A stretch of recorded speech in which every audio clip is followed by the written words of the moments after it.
Hello and welcome to another edition to the Hill and Ponton Veterans Video Blog. I'm Matthew Hill. I'm Carol Ponton. And today we'd like to talk to you about unemployability and how we see again and again where some people don't notice it.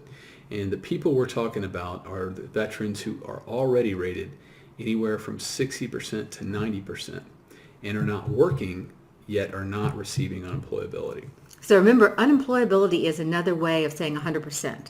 So you can get 100% by adding up under the crazy VA math to get to 100, or if you aren't working and you have one rating for 60% or a combination of 70, 80, or 90, then they should be evaluating you for 100% under unemployability. Right. So the one that we see gets tricky a lot is the 60% rating. Unfortunately, there's a lot of advocates and VSOs out there who will say, oh, you're only 60%, you're not eligible for unemployability. Well, if that 60% is due to one disability or a combinations of disability from the same body system, like if it's all orthopedic, back, knees, feet, arms, then you are eligible. And it's important to know that because if you're not working and you're getting that rating, you're not getting the full benefits. And as you've probably seen with the VA compensation itself, 100% is just about $3,000, whereas 90% is $1,800 or something. Right. So, and it keeps on going down from there. So it's really important just to analyze that yourself.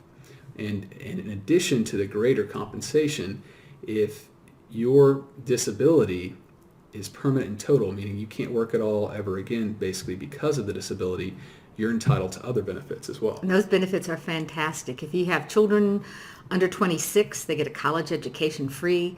They get medical insurance. Your spouse gets medical insurance. Your spouse gets education if they want. They're just an endless number of benefits that you get. But we really see veterans that have had 80, 90% for 20 years. You know, maybe initially when they got the 80%, they were still working. Mm-hmm. But that's why you always need to look at everything as things change. As you stop working, look at your VA benefits. Right. Should they change? And this is another nuanced problem that we see. A veteran, let's say, is service-connected at 70% for PTSD, yet has a really bad back injury on the job, has nothing to do with service. And the veteran goes on Social Security disability because of the back itself. Well, a lot of times vets will think, well, I'm not working because of my backs, or that's how Social Security acknowledged it, so I wouldn't be eligible for unemployability. And that's not true. The VA must consider your VA disability by itself and not put any weight on disabilities that are not related to your service.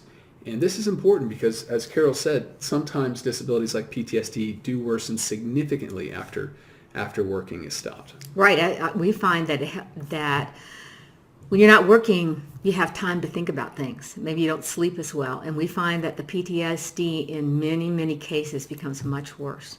So look at your benefits. If you know somebody who's getting benefits that are in this level, 60, 70, 80, 90, they really need to think about why they're not getting 100%. All right. Well, that's all we have today for Hill and Ponton's Veterans Disability Blog. Stay tuned for the same channel next time.